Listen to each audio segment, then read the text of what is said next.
இப்போ வந்து நான் கருவாட்டு குழம்பு வந்து எப்படி செய்கிறேன் அப்படிங்கிறத உங்களுக்கு வீடியோ நான் காட்டுறேன் அப்படின்னு சொல்லியிருந்தேன். கண்டிப்பாக இப்போ பாருங்கள், நான் மசாலா என்ன நான் போட்டு வதக்குறேன் அப்படிங்கிறத உங்களுக்கு காட்டுறேன். வெயிட் பண்ணுங்கள்.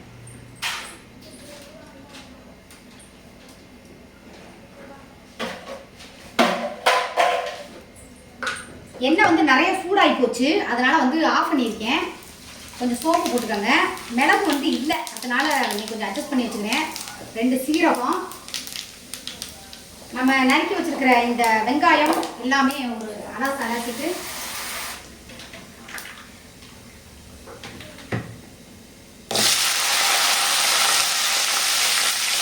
சின்ன வெங்காயம் எல்லாத்தையும் சேர்த்துக்கலாம். இப்போ நான் மசாலா மட்டும் வதக்கிறத உங்கள்கிட்ட காமிப்பேன். அதுக்கப்புறம் அரைச்சி குழம்பு வைக்கிறத அது தனியாக நாலு வீடியோவை நான் உங்களுக்கு போடுறேன். நல்லா பார்த்துக்கோங்க. உங்களுக்காக தான் நான் வந்து அடுப்பில் சமைக்கிற மாதிரியே வீடியோ வச்சு காட்டிக்கிட்டு இருக்கேன். சரியா?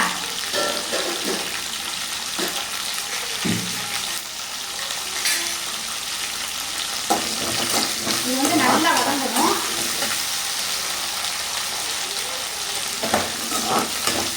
நல்லா பொன்னிறமாக வதங்கணும். வதங்கட்டும், வெயிட் பண்ணுங்க. அந்த வெங்காயம் தக்காளி வதங்குறதுக்குள்ளே நான் பாருங்கள், ஒரு 2 முருங்கைக்காய், ஒரு 4 கத்திரிக்காய், ஒரு 3/4 மாங்காய் எல்லாத்தையும் இப்படி உப்பு போட்ட தண்ணிக்குள்ளே இப்படி ஊற வச்சுருக்கேன். அது பாட்டுக்கு இருக்கட்டும். அதுக்கப்புறம் பார்த்தீங்கன்னா புளி, அதாவது காலையில் நான் ஊற போட்டேன். கொஞ்சம் புளி, அதுக்கப்புறம் நீங்கள் தேங்காய் வேணும்னா சேர்த்துக்கோங்க. நான் மேக்ஸிமம் தேங்காய் வந்து சேர்க்க மாட்டேன். எவ்வளோ பூண்டு போடுங்க பாருங்கள்.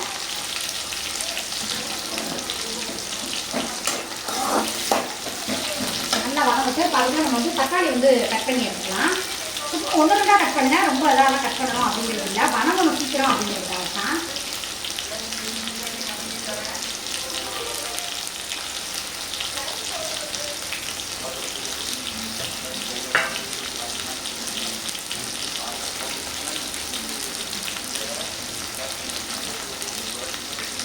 நல்லா அந்த வெங்காயம் வதங்க நல்லா வாசனை வரும்.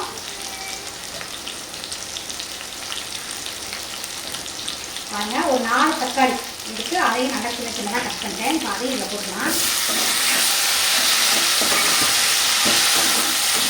இது வந்து நல்லா வதங்கணும். கொஞ்சம் ஒரு சால்ட் உப்பு போட்டுக்கோங்க. வதங்கணும் அப்படிங்கிறதுக்காக சால்ட் உப்பு இது கொஞ்சம் ஓரளவு சால்ட் உப்பு.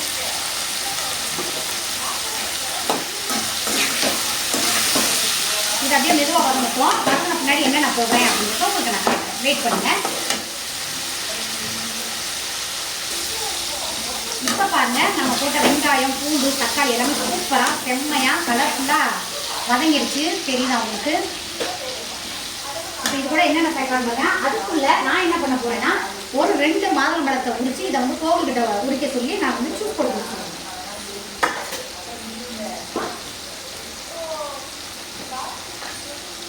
ஒரு 1/2 டீஸ்பூன் மிளகாத்தூள், ரொம்ப போட வேணாம்.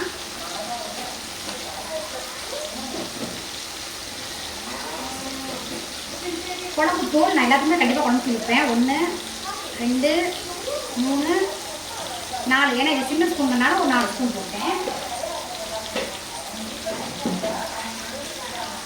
எல்லாருமே நினைப்பீங்க கறி குழம்புக்கு மட்டும்தான் கரம் மசாலா யூஸ் பண்ணணும் அப்படின்னு சொல்லிட்டு. இல்லை, குழம்பு வந்து நல்லா டேஸ்ட்டாக இருக்கிறதுக்காக ஒரே ஒரு சின்ன ட்ரிக் என்னென்னா கரம் மசாலா. சரியா? கரம் மசாலா கொஞ்சம் போடுறேன். நான் செய்கிற மாதிரி நீங்கள் செஞ்சு பார்த்துட்டு எப்படி இருக்குன்னு சொல்லுங்கள். சும்மா லைட்டாக போடுங்க. குழம்பு அவ்வளோ ஒரு டேஸ்ட்டாக அவ்வளோ ஒரு சூப்பராக இருக்கும். சேம் வந்து குழம்புக்கு இதே சேம் மெத்தட் தான். நான் எனக்கு மட்டன் பொடி போடலை, குழம்பு பொடி தான் போட்டு வச்சேன். என்னங்க கறி குழம்புக்கு போய் நீங்கள் கரம் மசாலா போடுறீங்க அப்படின்னா அதில் ஒன்றுமே இல்லைங்க. பட்டை கிராம்பு இருக்கு இல்லையா, அதை போட்டிருப்பாங்க. அதை கொஞ்சம் சேர்த்து நம்ம வந்து போட்டுட்டு நீங்கள் ட்ரை பண்ணி பாருங்கள். பார்த்துட்டு அதுக்கப்புறம் எப்படி இருக்குது அப்படிங்கிறத சொல்லுங்க. இதே மாதிரி நீங்களே என் தம்பிகளுக்கும் சரி, என் அண்ணங்களுக்கும் சரி, என் தங்கச்சிகளுக்கும் அழகாக சூப்பராக செஞ்சு கொடுங்க. இப்போ நல்லா பச்சை வாசம் போகிற மாதிரி நல்லா கிளறிட்டேன். இப்போ இதான் ஆறட்டும். அடுத்து நான் என்ன பண்ணுறதுங்கிறத காட்டுறேன். வெயிட் பண்ணுங்கள். இப்போ அதுக்கடையில் வந்து பார்த்தீங்கன்னா நான் பாருங்கள், ஒரே ஒரு தக்காளி பழம், ஒரு 1/2 பெரிய வெங்காயம் எடுத்து நீள நீளமாக நறுக்கி வச்சுருக்கேன். இன்னும் ஒரு 4 பச்சை மிளகாய் எடுத்துக்கலாம். புளிக்குழம்பு ரொம்ப சட்டுன்னு சூப்பராக டேஸ்ட்டாக வந்து பண்ணுறது எப்படிங்கிறத இந்த பாருங்கள், நீள நீளமான பச்சை மிளகாய், ஒரு 3 பச்சை மிளகாய் இப்படி வகுத்து விட்டு வச்சுக்கோங்க. அப்போ தான் அதில் உப்பு உரப்பு போய் சார்ந்துட்டு குழம்பு பழசாகும் போது இதை எடுத்து சாப்பிட்டு நம்ம பழைய சோறு சாப்பிடும்போது நல்லா டேஸ்ட்டாக இருக்கும். ஓகே, வந்துட்டேன். இப்போ அடுப்பு பற்ற வச்சுக்கலாம், அதை ஆறட்டும், மசாலா அதை அரைக்கணும். இது வந்து எண்ணெய் வந்து எவ்வளோ தேவையோ ஊற்றிக்கலாம்.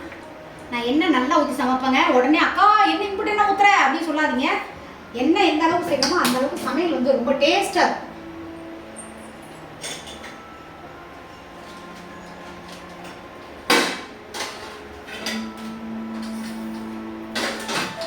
உங்களுக்கு தெரியுதுல்ல, அதனால தான் நான் ஃபேஸ் காட்டாமல் உங்களுக்கு போட்டுக்கிட்டு இருக்கேன். நான் கண்டிப்பாக என்னோட முகத்தை காட்டுறேன். இருங்க, கொஞ்சம் வெந்தயம் பார்க்கணுமா? ஏன்னா இது வந்து ஸ்டாண்ட் இப்படிதான் இருக்குது, அதனால் ஓகே பார்த்துக்கோங்க. கொஞ்சம் சோம்பு போட்டுக்கலாம். நான் மல்லிகை ஜாமெல்லாம் என்ன வாங்கலையா?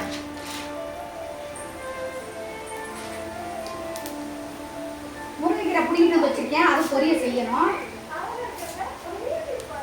கருவாடு பாருங்க, நான் சொன்ன மாங்காய் கருவாடு, நெய்மீன் கருவாடு 5 ரூபாயா, இதுதான் கிடைச்சிச்சு. அதனால சரி வாங்கிட்டு வச்சிருக்கேன். ஓகேவா? நல்ல பொன்னிறமா வரணும். நீங்க சோப்பு போட்ட உடனே போட்டாதீங்க, போடக்கூடாது.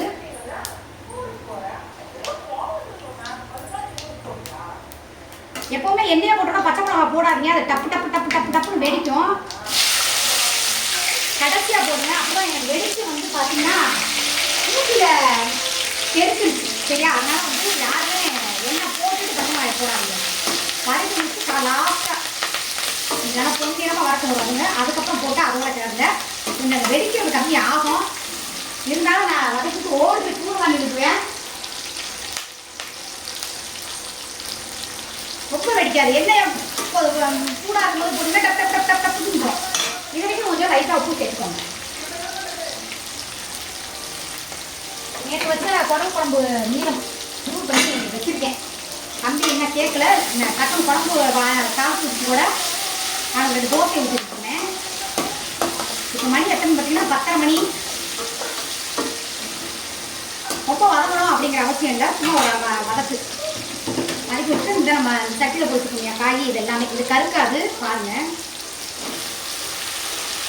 கருவாடை மட்டும் இப்போ போடாதீங்க, கொதிச்சு இறக்க போகிறப்ப போடுங்க, ஏன்னா கரைஞ்சிடும்.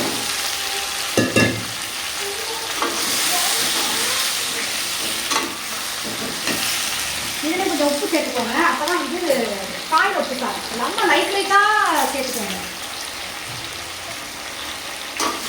தட்டைப்பயிறு ஊற போட்டிருந்தேன், அது வந்து நல்லா வெந்துருச்சான்னு பார்க்கலாம். குக்கரில் வச்சுருக்கேன். இப்போ இதை வந்து நல்லா வதக்கி விட்டு ஒரு 2 நிமிஷம் அப்படியே மூடி வைங்க.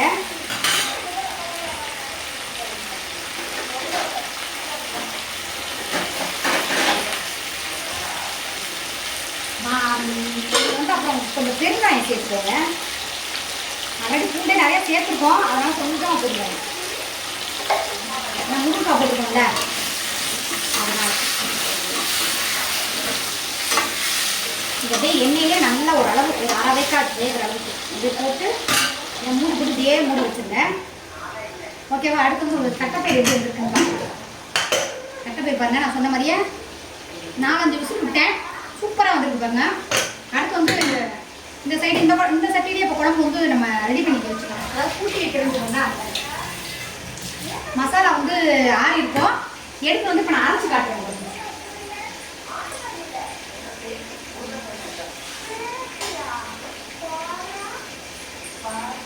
மசாலா பாருங்க சூப்பராக ஆறிச்சு. இப்போ இதை வந்து மிக்சியில் போட்டு அரைச்சி காட்டுறேன். வாங்க பார்க்கலாம். சாரி, நான் வந்து சமைச்சுட்டு இருக்கிறதுனால அப்படி இருக்குது. வந்து மிக்சியில் போட்டு நம்ம அரைச்சி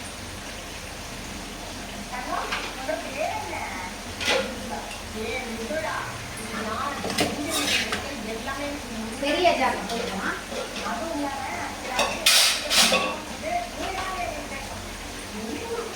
வெயிட் பண்ணுங்க, நான் அரைக்கிறப்ப கட்டேன்.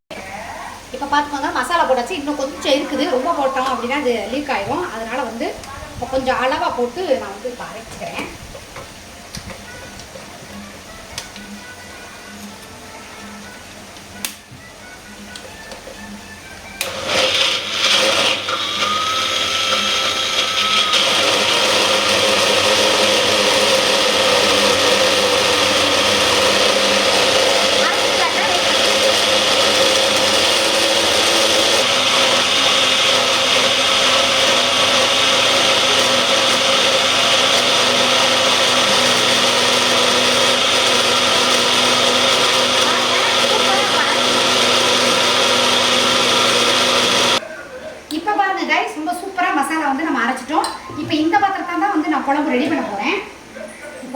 ஆயிருக்கு அப்படிங்கிறத பார்த்துட்டு ஒரு கிண்டு விட்டுருங்க.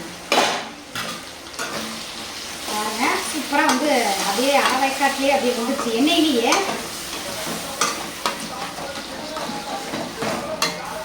அப்படியே இருக்கட்டும். இப்போ இந்த சைடு புளியை கரைச்சி ஊற்றுறேன். அதாவது ஊற போட்டிருக்க புளி இருக்கு இல்லையா, இந்த புளியை வந்து கரைச்சி இதில் வந்து நான் சேர்த்துக்கிறேன். இனி மசாலா வந்து நான் எப்படி ரெடி பண்ணுறேன், எப்படி கழுவி ஊற்றுறேன் அப்படின்னு மட்டும் பாருங்கள். கழுவி ஊற்றுறதுனா அந்த கழுவி ஊற்றுறதுல குழம்புல போதும். புளி வந்து ரொம்ப சேர்க்க வேணாம், ஆல்ரெடி மாங்காய் வேற போட்டுட்டோம். மிக்சர் இருந்தாலும் பரவாயில்ல, அப்படியே நீங்கள் வந்து வச்சுருங்க. நான் மிக்சர் தான் அப்படியே வச்சுட்டு நான் கொஞ்சம் ரசம் வச்சுருக்கேன். ரசம் ஆல்ரெடி இருக்கு. நீங்கள் பாருங்க இந்த வடச்சட்டியெல்லாம் கழுவி சேர்ப்பேன். அதுக்கப்புறம் வந்து பார்த்தீங்கன்னா மிக்ஸி இருக்கு இல்லையா,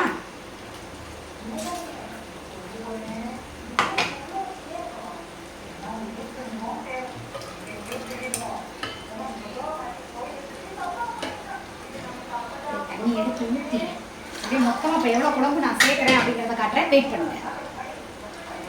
இப்போ பாருங்க கைஸ், நான் எவ்வளோ குழம்பு கூட்டி வச்சிருக்கேன் அப்படின்னு சொல்லிட்டு பாருங்க. இப்போ என்ன பண்ண போறேன் அப்படின்னா, அந்த காயை வந்து இந்த குழம்பு ஊற்றிடலாம்.